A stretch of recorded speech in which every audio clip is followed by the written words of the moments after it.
नमस्कार दोस्तों, आपका एक बार फिर स्वागत है मेरे YouTube चैनल फसाने अजायब में। दोस्तों, स्वास्थ्य ठीक न होने के कारण उपन्यास द्रौपदी की महाभारत का अगला भाग मैं आप लोगों तक नहीं पहुंचा पाई। अतः आपको होने वाली असुविधा के लिए मैं क्षमा प्रार्थी हूँ तथा आपके स्नेह व सहयोग की आकांक्षी हूँ। दोस्तों, यदि आपको मेरा ये प्रयास पसंद आ रहा है तो प्लीज़ मेरे चैनल को सब्सक्राइब करें। धन्यवाद। आइए सुनते हैं द्रौपदी की महाभारत का अगला अंग, मेरी यानी डॉक्टर वंदना की आवाज। हमने अत्यंत कम समय में अपने रसोइयों द्वारा पकाए गए भोजन का आनंद लिया, क्योंकि नारद की अत्यंत विचारशील रुचि थी।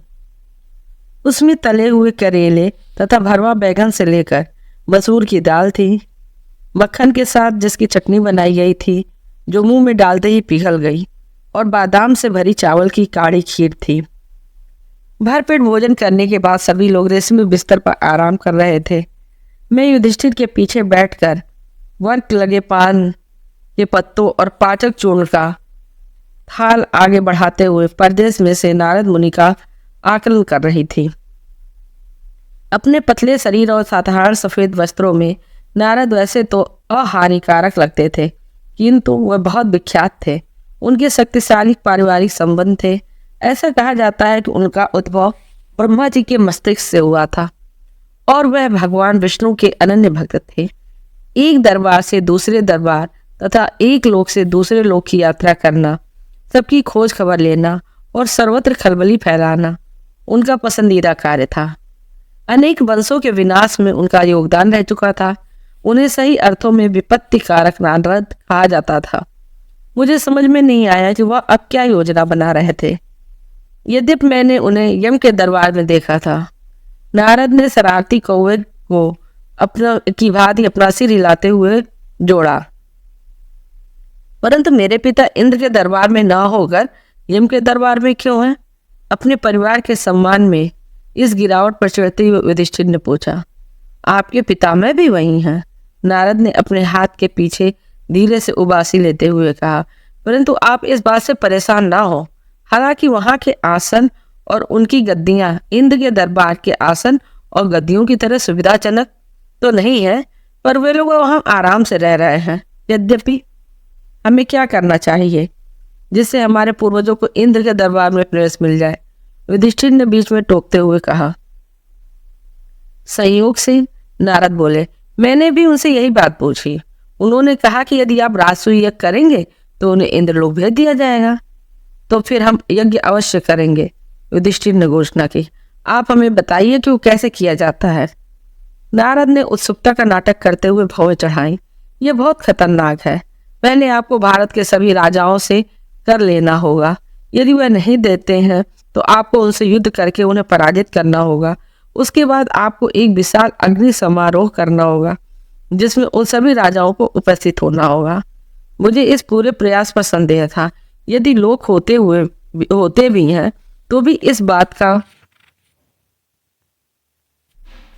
क्या प्रमाण है कि मृत आत्माओं को उनके द्वारा पृथ्वी पर किए गए कार्यों के आधार पर एक लोक से दूसरे लोक में भेजा जा सकता है? युधिष्ठिर को भी संकोच हो रहा था। वह शांति प्रिय व्यक्ति था, किंतु अर्जुन की आंखों में चमक आ गई और भीम भी अपनी मुट्ठी ऊपर उठा ली। सहदेव और नकुल ध्यान से स्थिर होकर बैठे थे। मुझे संदेह था कि उन्हें पूर्वजों की कोई चिंता थी अथवा वह लोगों के अस्तित्व में मुझसे अधिक विश्वास करते थे।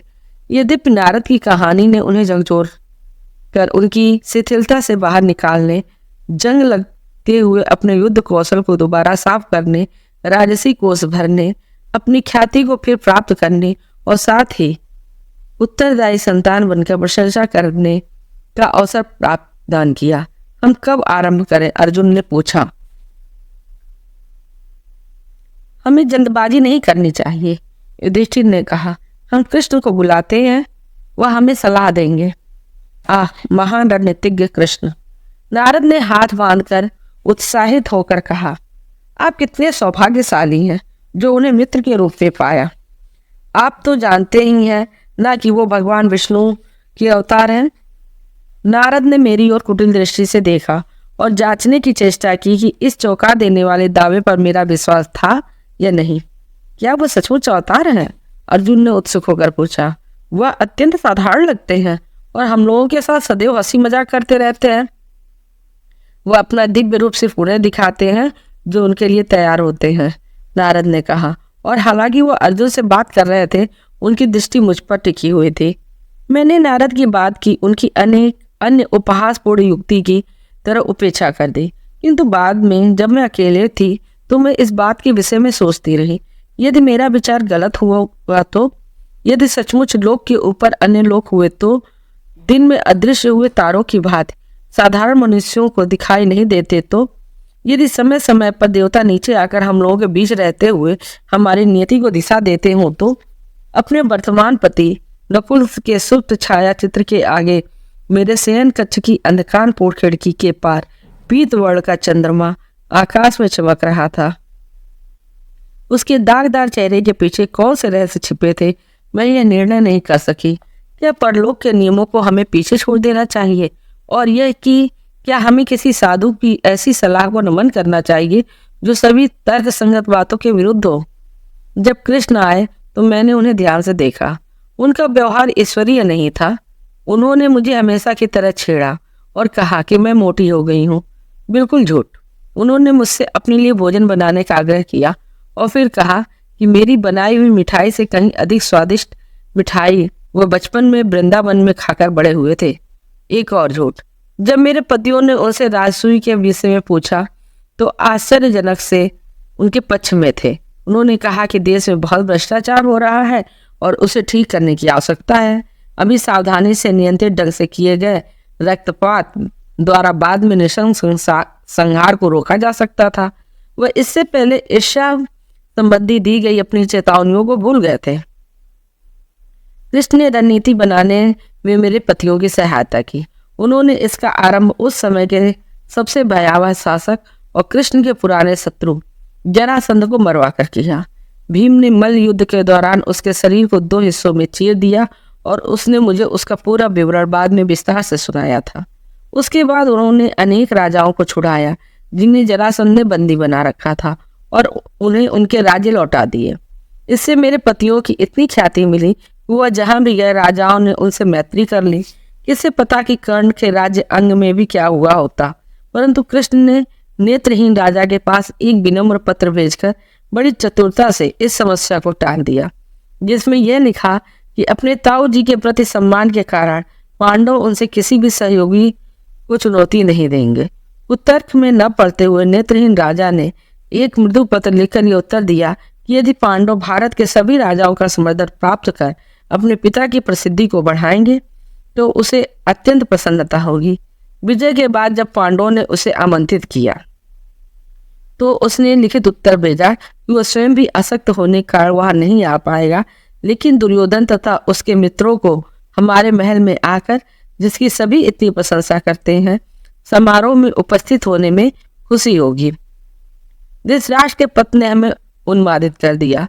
हम यूं तो विशाल समारोह के लिए तैयार थे, किंतु हमने यह नहीं सोचा था कि कौरव भी आएंगे और उनके आने से समाचार से सब कुछ बदल गया। मेरे पति महल में घूम घूम कर प्रत्येक वस्तु का नए सिरे से दुर्योधन की नजर से निरीक्षण करने लगे। यहाँ तक कि मृदु स्वभाव वाला युधिष्ठिर भी चिड़चिड़ा हो गया। कौरवों के आने तक यह आवश्यक था कि सब कुछ बिल्कुल ठीक हो जाए। उसके बाद कौरव इस बात को स्वीकार करने के लिए बाध्य हो जाएंगे कि उनके निर्धन भाइयों ने, जिनका वे सदा अपमान उपहास करते थे, कितनी उन्नति कर ली थी। और मैंने भी तैयारियां आरंभ कर दी और एक अच्छी पत्नी होने के लिए कोई कमी नहीं छोड़ी। यह कठिन नहीं था। मैं भी यही चाहती थी कि दुर्योधन हैरान होकर देखे कि हमने उस बंजर स्थान पर क्या बना दिया था। मैं भी चाहती थी कि मेरे समेत हमारी समस्त निधि देखकर उसकी आंखें चौधी आ जाए। इतने वर्षों के संघर्ष और अपमान तथा अपना जीवन बचाने के लिए भागने के बाद मेरे पतियों को कम से कम इतना तो मिलना ही चाहिए था। क्यों मैं अपनी सेविकाओं को देर रात तक धुलाई सफाई में लगाए रखती थी, या क्यों मैं अपने रसोइयों को प्रत्येक बार के लिए विशेष भोजन तैयार करने को कहती थी, या क्यों अपने राशि दर्जी को ऐसे वस्त्र बनाने के लिए कहती जो हमने आज तक नहीं पहने थे, अथवा क्यों मालियों को आदेश देती थी वो अपने उद्यान के प्रत्येक पौधे को पल्लवित होने के लिए कहे। तो इसके पीछे छिपे कारण की जांच न करने के प्रति मैं सावधान थी। समारोह का आरंभ अच्छी तरह हुआ। मेरे पति अपने विजय को लेकर अत्यंत उदार व विनम्र थे और उन्होंने सभी अतिथि राजाओं का जोश के साथ स्वागत किया। मेजबान बनने का यह उनका पहला अवसर था और इस कार्य को ठीक से करने के लिए उन्होंने दृढ़ संकल्प लिया हुआ था। अपनी ओर से राजाओं ने शिष्टाचार की प्रशंसा की, उन्हें मूल्यवान उपहार भी दिए गए थे और फिर वह उत्सव का आनंद लेने में व्यस्त हो गए। बाद में हमें पता लगा कि आरंभ से ही अनेक लोगों के हृदय में असंतोष व्याप्त था। बहुत कम लोग, विशेषकर शासक, ऐसे होते हैं जो अपने किसी साथी की अचानक हुई उन्नति से ईर्ष्या न करें। हम सभी को, युधिष्ठिर को छोड़कर, यह बात मालूम थी। हमें अधिक सावधान रहना चाहिए था, किंतु अलग अलग तरीके से हम सबका ध्यान कौरव दल के कारण भंग हो गया था। जिस दिन मुझे यह पता लगा कि जिस बात का मुझे डर और इच्छा दोनों थी वह होने वाली थी, कर्ण भी दुर्योधन के दल में सम्मिलित हो गया। मैं अपने एक छोटे से निजी आंगन में गई जहां मेरे शयन कक्ष का द्वार खुलता था और वहां गर्व पत्थर की दीवार पर पीठ टिकाकर अश्वगंधा के पौधों के बीच बैठ गई। मैंने धीरे से कहा, मुझे उचित कार्य करने की शक्ति दो। हालांकि मुझे नहीं पता कि मैं यह किससे कह रही थी। मुझे देवताओं पर अधिक विश्वास नहीं था। वे आपस में झगड़ते रहते थे और किसी वांछित वस्तु को पाने के लिए चाले चलने में भी संकोच नहीं करते थे। दोपहर की मंद हवा चल रही थी। पीले रंग के अश्वगंधा पुष्प हिल रहे थे और अपनी तीखी स्वेद युक्त गंध छोड़ रहे थे। मुझे लगा कि मेरा महल मुझे गले लगाकर सलाह दे रहा था। मेरे विचार से वह कह रहा था कि कर्ण का आना मेरे लिए क्षतिपूर्ति का अवसर था। जब कर्ण आया तो मैंने अपना आवेश और भूल तथा अटपटेपन को दूर कर दिया। अपने पतियों के साथ खड़े होकर मैंने स्थिर स्वर और अविचलित दृष्टि से उसका स्वागत भी वैसे ही किया जैसे शेष कौरव दल का। मैंने अवसर तैयार करके उसकी देखभाल की। मैं अपनी उदारता द्वारा उस पुराने अपमान को मिटा देने के लिए संकल्परत थी। हमने कोई भी अब अपने विवाह के समय की तरह युवा और मूर्ख नहीं था। हम अपना अतीत भूल सकते थे। परंतु कर्ण ने मेरे साथ अनुकूल व्यवहार नहीं किया। मैंने उसे अपना सबसे भव्य अतिथि कक्ष दिया, जिसमें एक आनंद था, जहां से एक सरोवर दिखता था जो रात्रि में चंद्रमा की रोशनी में चांदी जैसा हो जाता था। किंतु उसने वह कक्ष दुशासन को दे दिया और स्वयं अपने लिए एक छोटा सा कक्ष चुना जो आंगन की दीवारों की ओर खुलता था। अन्य लोगों की दृष्टि में उसका व्यवहार दोषहीन था। यह प्रत्येक सार्वजनिक गतिविधि, यज्ञ समारोह, नृत्य प्रदर्शन, दरबार संबंधी चर्चा में दुर्योधन के साथ आता था और संपूर्ण गतिविधि के दौरान प्रसन्नता से नहीं किंतु धैर्य के साथ बैठा रहता था। परंतु जब युधिष्ठिर कोई अंतरंग बैठक आयोजित करता जहां मेरी भी भूमिका होती, परिवार के लिए निजी कक्षों में भोज अथवा काव्य पाठ की कोई शाम होती, कर्ण वहां अनुपस्थित रहता।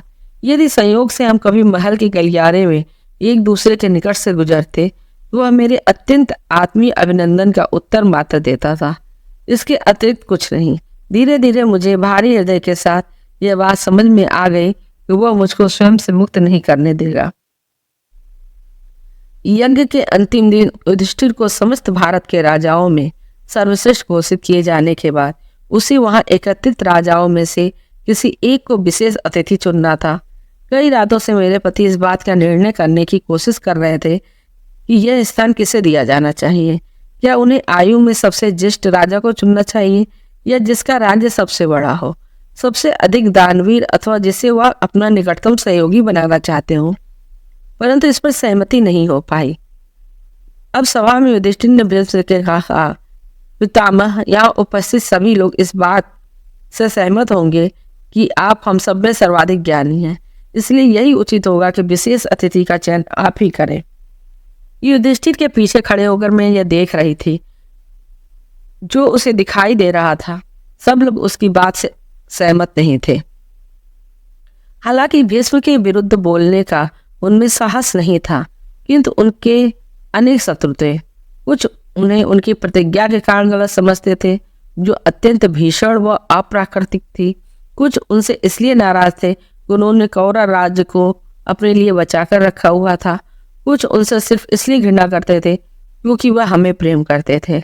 जब मुझे यह अंतिम बात समझ में आई तो मेरे हाथ कांपने लगे। इतने समय तक अपने महल में सुरक्षित रहते हुए मुझे लगता था हम सचमुच सुरक्षित हैं।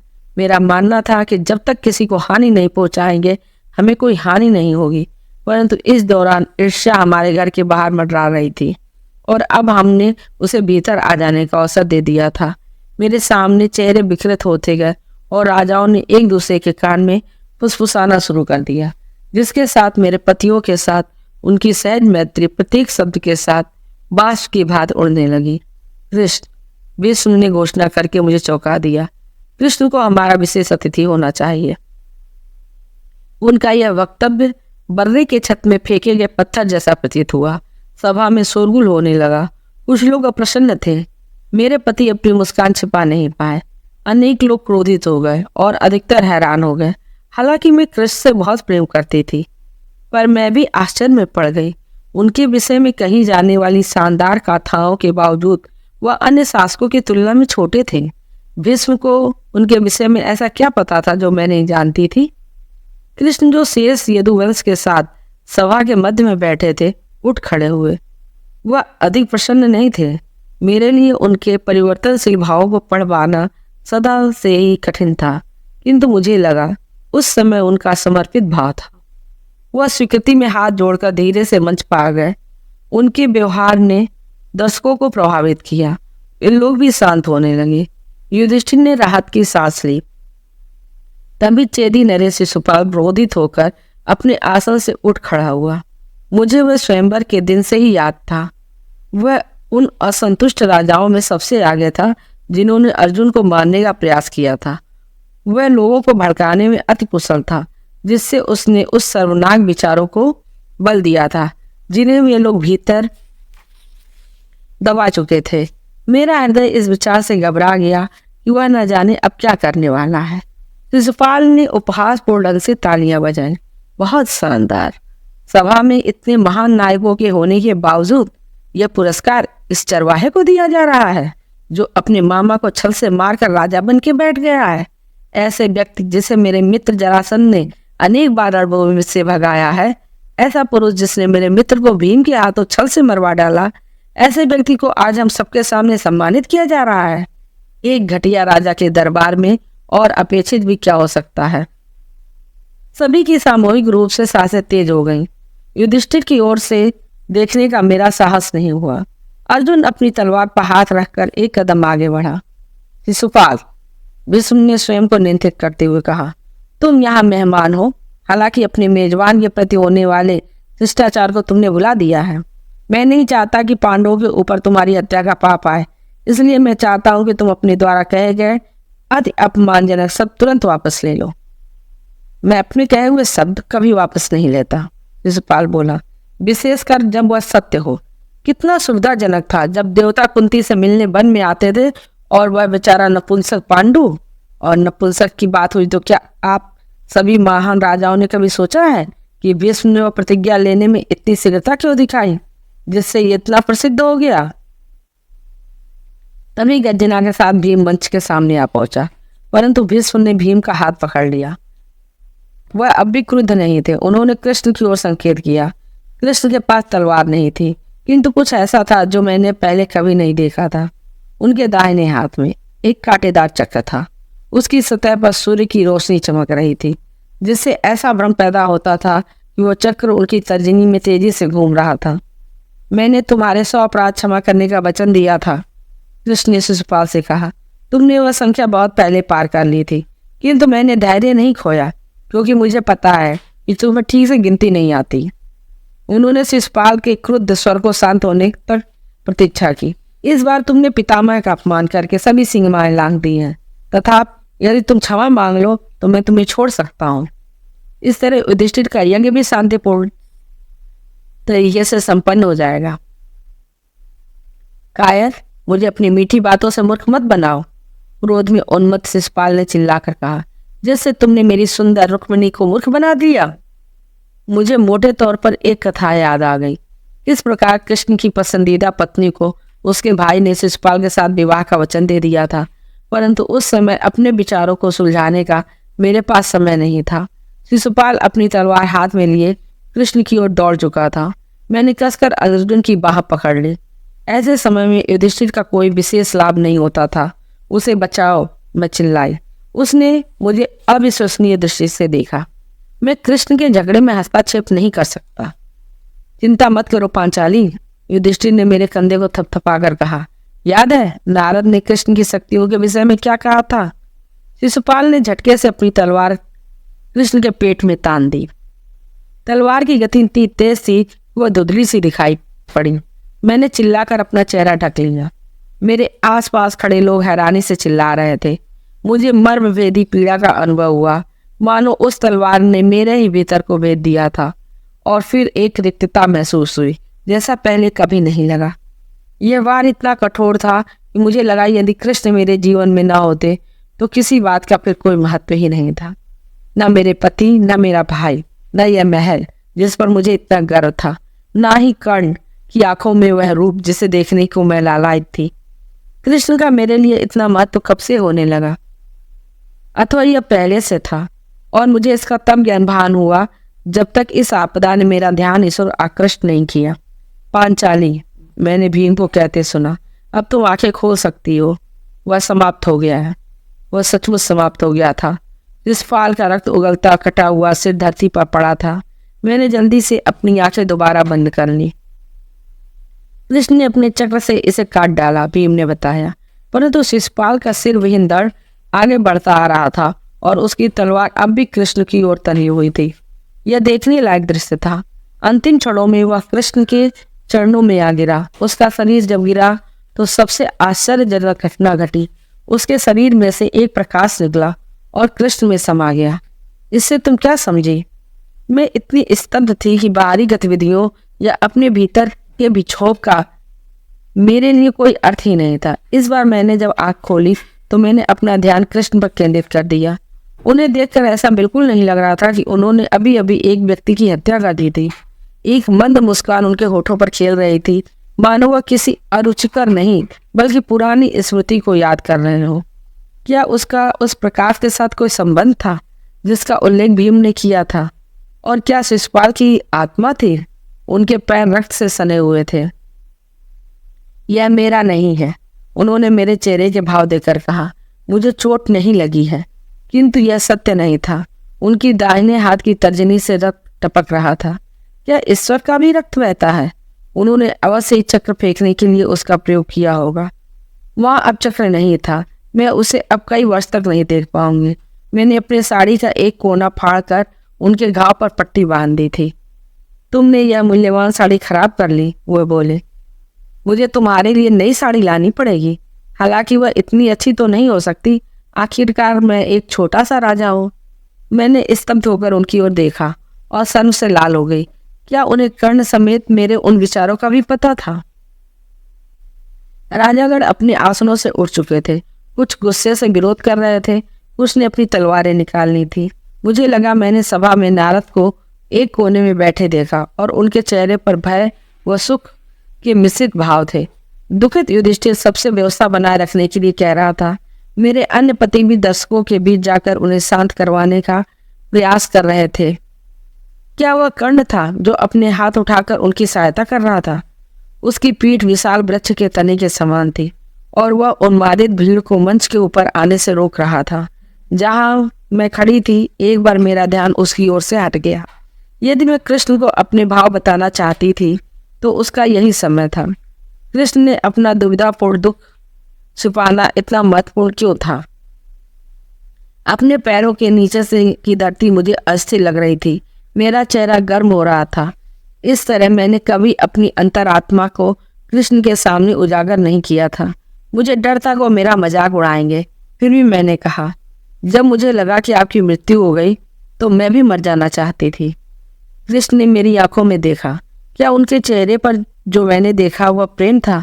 यदि हाँ, तो वह उन सभी प्रकार के प्रेम से भिन्न था जिनके विषय में मैं जानती थी अथवा जिसे मैं प्रेम मानती थी। वह कुछ और था तथा यही असली प्रेम था। वह भाव मेरे शरीर में, मेरे विचारों में, मेरे कंपित हृदय के पार मेरे किसी ऐसे भाग में समा गया जिसका मुझे पता ही नहीं था। मेरी आंखें अपने आप बंद हो गई। मैं स्वयं को किसी दुसाले के गुथे हुए सिरे से अलग होता हुआ महसूस कर रही थी, जिसके धागे सब तरफ उड़ रहे थे। मैं वहां कितनी देर खड़ी रही, एक क्षण अथवा एक युग, कुछ चीजों को मापना संभव नहीं होता। मुझे सिर्फ इतना पता था, मैं नहीं चाहती थी कि वह समाप्त हो जाए। फिर उनके स्वर ने मेरा दिवा स्वप्न तोड़ दिया और उन्होंने हंसते हुए वही कहा जिसका मुझे डर था। यह सब मेरे प्रिय मित्र पांडव को ना सुनाई दे जाए, इससे मैं संकट में पड़ जाऊंगा। क्या आप कभी गंभीर नहीं हो सकते? मैंने डरते हुए कहा। यह कठिन है, वो बोले। जीवन में ऐसा कुछ नहीं है जिसके लिए गंभीर हुआ जाए।